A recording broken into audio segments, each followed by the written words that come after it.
Bago mo ako maliitin, tandaan mo to.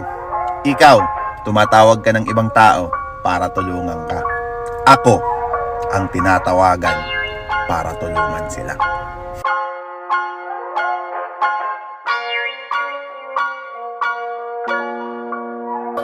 Ako ay bouncer. Ito ang aking profesyon, bantayan ang seguridad, san man ang lokasyon. Ako ay bouncer. Ito ang aking hanap buhay, ang kaayusan ng lahat sa aking nakasalalay. Ako ay bouncer. Ikaw ay poprotektahan, saan man lugar mapadayo, ikay babantayan. Ako ay bouncer. Sa inyo'y naglilingkod, kahit matagal na katayo, hindi dapat napapagod.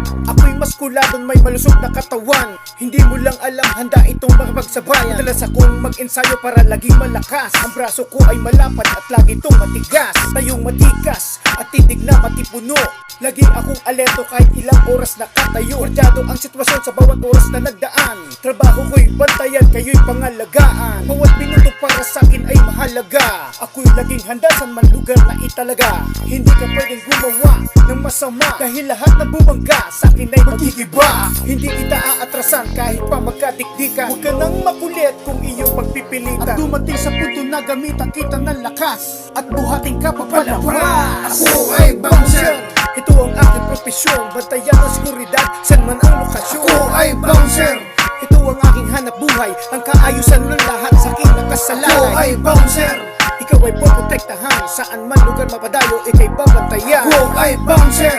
Sa inyo'y naglilingkod, kahit matagal na katayo, hindi dapat napapagod. Hindi lang puro lakas, dito ang dapat pag-usapan. Kailangan din eksperto ka sa mga karangasan, at kung paano ka makitungo sa mga tao ng maayos. Maging magalang, mabait at hindi padalos-dalos. Matalino, magaling, mabilis magdesisyon. At dapat laging nasa tama ang iyong posisyon.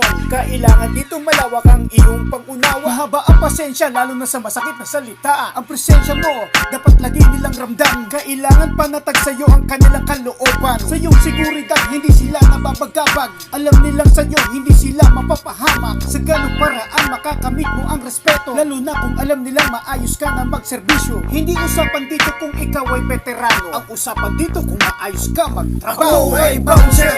Ito ang aking profesyon, bantayan ang seguridad, san man ang lokasyon. Ako ay bouncer.